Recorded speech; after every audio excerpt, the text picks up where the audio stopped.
All right, welcome back to the Locked On Nets podcast on the Locked On Podcast Network. It's your team, the Brooklyn Nets, every single day. And this is a good one. We said we got through the draft. Doug and I said we wanted to get bigger perspectives on the draft picks and what it means for Brooklyn. And of course, the first place you want to go is the guy that was on draft night coverage for the Locked On Network, also the host of the Locked On NBA pods, as well as the founder of NBADraftJunkies.com, Rafael Barlowe. Thank you for making time for me. Yeah, no problem. Thank you for the opportunity. The Nets have a big fan base, so it's pretty cool to, I guess, introduce myself to the fans in Brooklyn. If people don't know, they should, right? And by the way, it's a quickly growing fan base. I find that when multiple superstars end up on any roster in the NBA, all of a sudden that fan base just explodes, right? Yeah, I mean, if there's one player that I check his highlights every day, is James Harden. I'm a big James Harden fan. And I did media for the Mavs a couple years ago, and I used to find myself going to like the Rockets games 2 hours early just to watch Harden work out. I'm left-handed. He's left-handed. Not saying that, we're the same player. but in another life. But yeah, I mean, I'm a little biased towards lefties, and I'm just a big James Harden fan. So I guess you can say I'm one of these new guys that kind of joined the Nets bandwagon.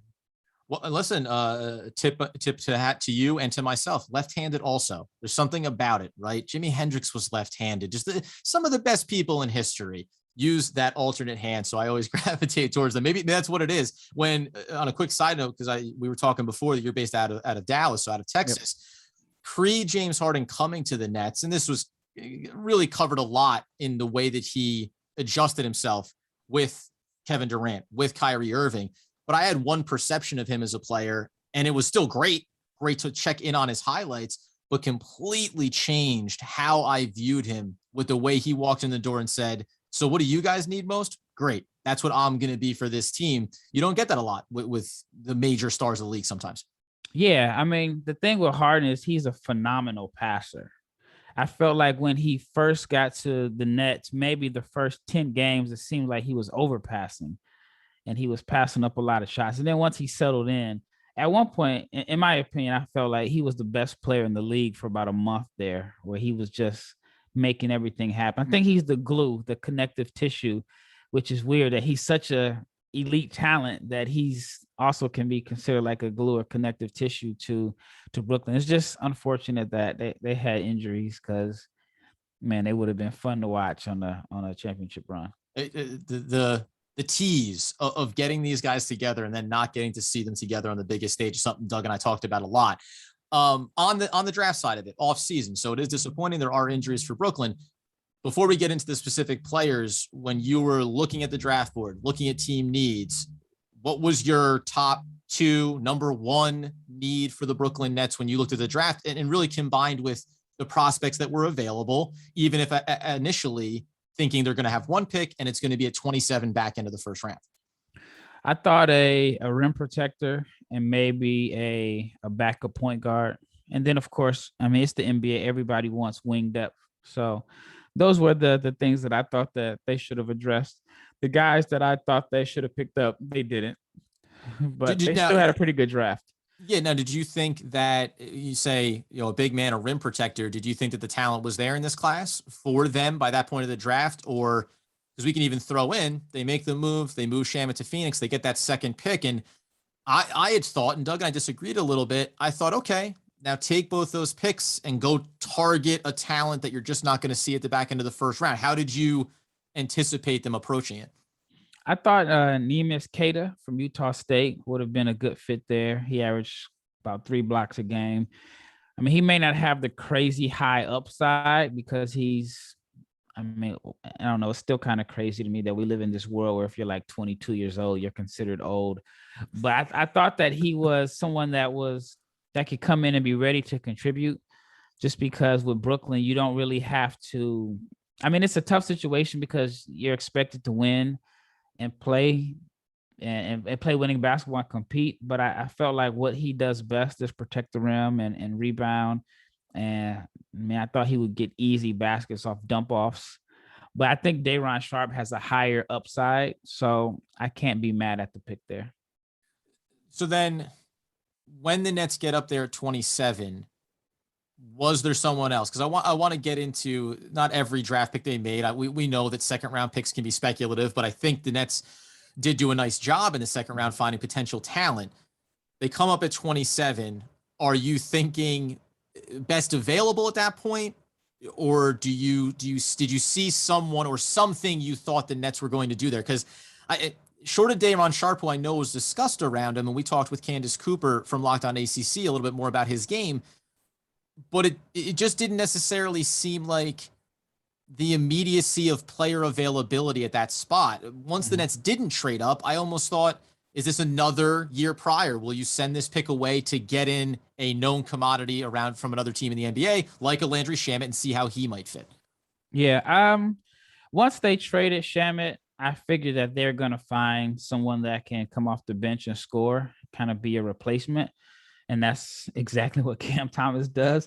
I may not be the highest Cam Thomas guy because, and I had made a joke on the live show, what's it going to be like when he waves off Harden or KD and decides to go ISO and shoots a step back jumper? Because he's a guy that I could be wrong here, but I see him as a guy that only knows how to play one way. He's been good at being a volume shooter his whole life. I mean, he's been really good at it. I mean, if you're the leading scorer at Oak Hill, which is a crazy tradition of producing NBA talent, then you're special. And there was really no drop off from his production at Oak Hill to LSU. Interesting prospect because he got to the free throw line 7 times a game, but he also shot 7 threes a game. Like you don't even see that right often. Like maybe like James Harden is probably, one of the few guys in the world that's comparable to that. But doing that on a college level where the game is shorter is impressive. But yeah, I mean, I think it's an interesting fit. If it works out, then I mean it's great. You got this microwave relentless scorer.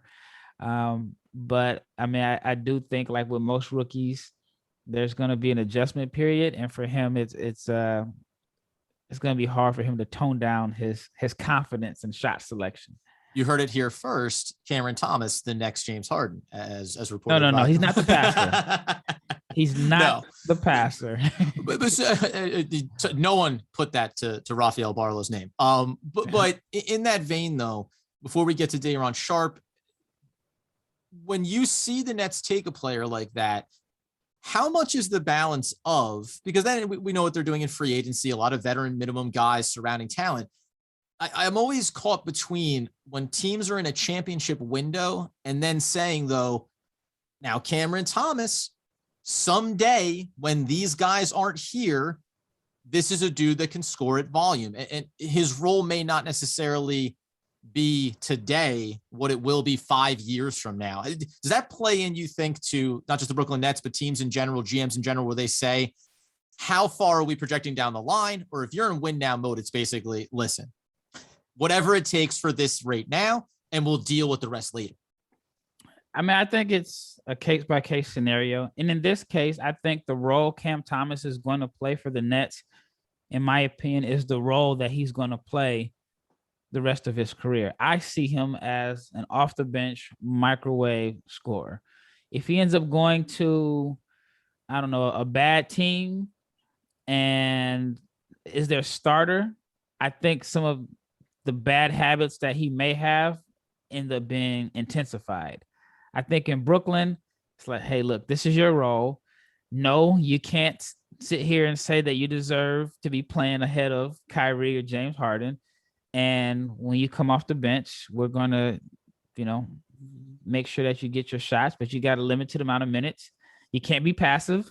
You got to come out, play your game, and you get a chance to like learn from the, 3 of the best natural scorers in the game. So I think for Brooklyn, this pick makes a lot of sense because again, you're replacing Shamet, and then you can hope that he can pick up some pointers because he's already a natural scorer. So if he can pick up just some of the little things, I think he should be able to come in and contribute as a rookie, which in a lot of cases, you're not going to see that for a team as talented as the Nets that have the same championship aspirations. So I think in this case, they were able to look towards the future but also find someone that can come in and probably give him some minutes.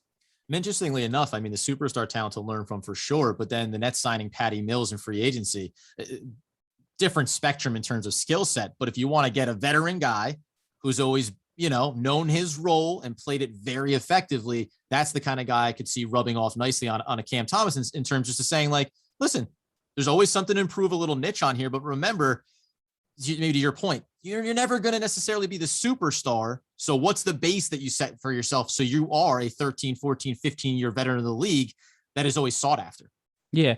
Even in Patty Mills' case, you can really make a case and say that he's toned down his game and settled for a role in the NBA.